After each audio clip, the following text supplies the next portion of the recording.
I don't want to oversell it here, but the hybrid version of the Lexus UX is a pretty fantastic little crossover. It looks great, handles like a sporty hatchback, and it barely burns more gas than a Toyota Prius. But there's one major issue with this thing that makes it completely unbuyable in my books.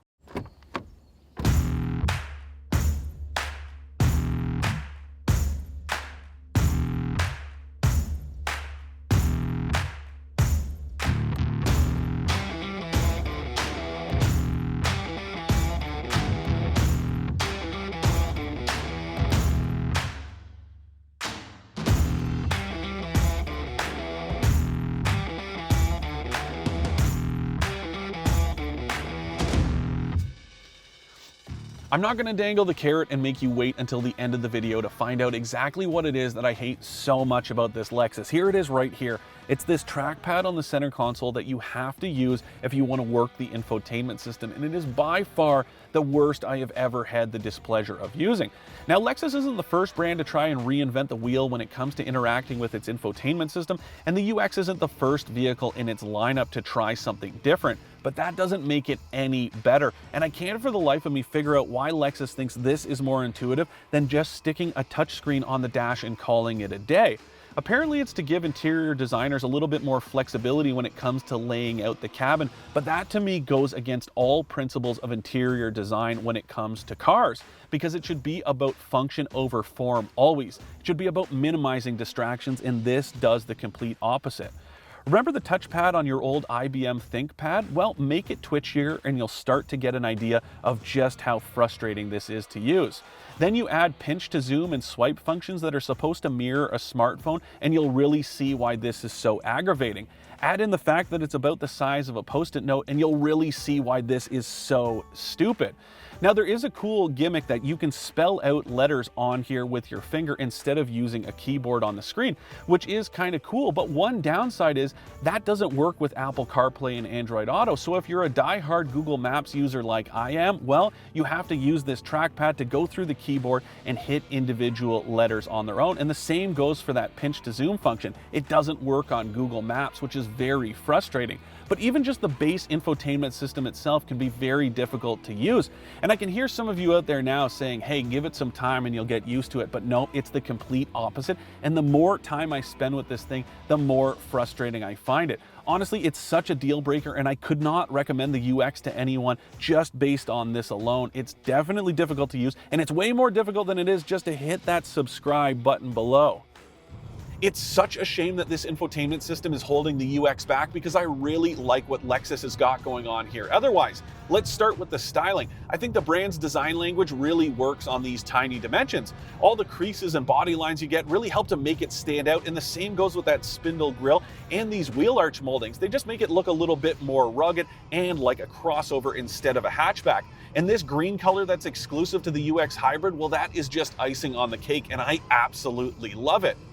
I like this interior too, though I will point out that there is just a little too much going on here. When you look at this dash, there's about 6 different types of plastic on here and a bunch of different textures and materials that are fighting for your attention, but it looks good for the most part, and the same goes with these seats. Now, this is a synthetic upholstery, but these front seats do a really great job of fooling you into thinking it's the real stuff. And a big part of the reason why is the quilting and perforation you get on these front seats, because when you look at the back, they're pretty plain and they don't look or feel all that nice, but they're contoured really well and they are super comfortable.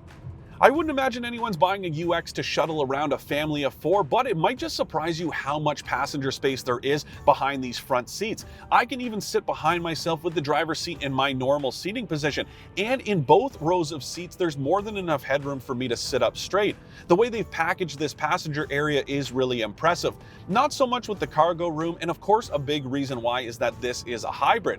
You've got the battery pack and the corresponding cooling equipment, as well as an electric motor that drives the rear wheels, all tucked behind the back seat, and that really cuts into how much stuff you can move around. Lexus claims this thing can carry 480 liters of space behind the back seat, though that does seem pretty generous. Now let's talk about that hybrid powertrain. Now you can buy a conventionally powered front-wheel drive version of the UX, but this hybrid version really is the way to go. It's only a $2,500 upgrade, and that alone makes it worth the price of admission. But when you consider that also gives you all-wheel drive, to me it's a no-brainer. If you've got a UX on your shopping list, definitely go with this hybrid version. Not just because it's more efficient, but because you get that added traction that comes in handy in the wintertime. The hybrid UX definitely isn't going to impress anyone in terms of straight line speed, but that's not the name of the game here. Instead, it's all about efficiency, and that's where this thing really shines. Now, Natural Resources Canada says this will burn a combined 6 liters per 100 kilometers. So no, it's not quite as efficient as a Toyota Prius, but it's still one of the most efficient vehicles you can buy today without a plug. I've been doing a little bit worse than that this week, but a big reason why is that I've been cruising around on back roads outside of the city instead of around town, which is really where hybrids do their best work. As fuel efficient as this version of the UX is, though, I will point out that total driving range between fill-ups isn't all that impressive.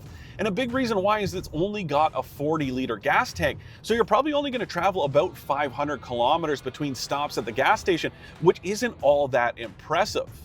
Now, in terms of this hybrid powertrain, it uses the same 2-liter gas engine under the hood as the conventional version, but it adds a dual motor electric generator up front, a battery pack in the back, and a dedicated electric motor that drives the rear wheels. How that works is that when you're accelerating or cornering, it sends power to all 4 wheels to give you some extra traction. That also means that when you're cornering, this thing bites pretty hard and there's barely any understeer. There's not much body roll either, and that's because all that weight is lower in the vehicle, so you've got a really low center of gravity and a really great balance front to rear. Now, like I said, this thing is pretty slow from a standing start, but it is exceptionally smooth. There's almost a limitless amount of acceleration you can tap into as soon as you get on that skinny pedal. And a big reason why are the very subtle simulated shift points in this continuously variable transmission. It just almost feels like this thing will wind out until you let your foot off the gas pedal. Because this thing isn't a plug-in hybrid, there's no electric-only driving range, but there are plenty of times that the gas engine will shut off so you can run on electrons alone.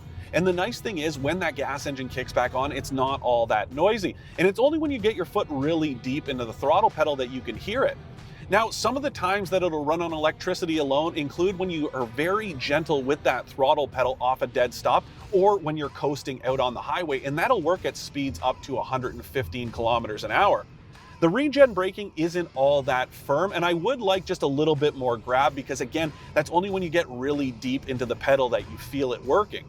But the best part about driving any Lexus or Toyota hybrid is just how flawlessly the powertrain works. You can just sit back and let it do its thing, but you can pull up a couple different screens to keep an eye on how the power is being generated and how much electricity you're using. So if you want to hypermile this thing, you can keep an eye on the main screen as well as one in the gauge cluster. It is pretty cool stuff. It's also just kind of neat to watch when you're driving around. But I've also got to give Lexus credit because this thing is an absolute blast to drive. Sure, it may take a couple seconds longer to get up to speed, but it is so much fun once you do because it's so agile. And a big reason why is that you have all that weight low in the car. You've got the battery pack that's mounted under the back seat as well as the electric motor that drives the rear wheels. And that again gives it really nice front to rear balance.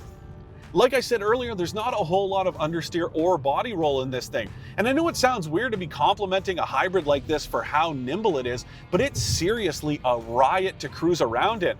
I'm carving these corners and it is just pushing me so hard. It's putting such a huge smile on my face, and that's something I didn't expect from this. Now, I wish this steering was just a little bit sharper, but it's got really nice resistance to it. Same goes with the steering wheel. There's just a little bit of that BMW thickness, but it's in the right places. It's really at your 9-3 so that you have great grip, but it's nice and thin around the top and bottom.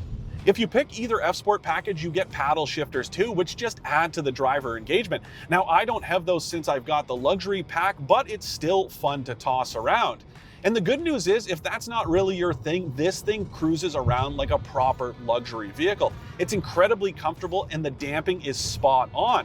It really feels like it's using all that weight to its advantage again, so it's almost pulling the vehicle down when you go over bumps, but it's got great rebound. So you're not just bouncing around or floating too much, it's just dialed in perfectly.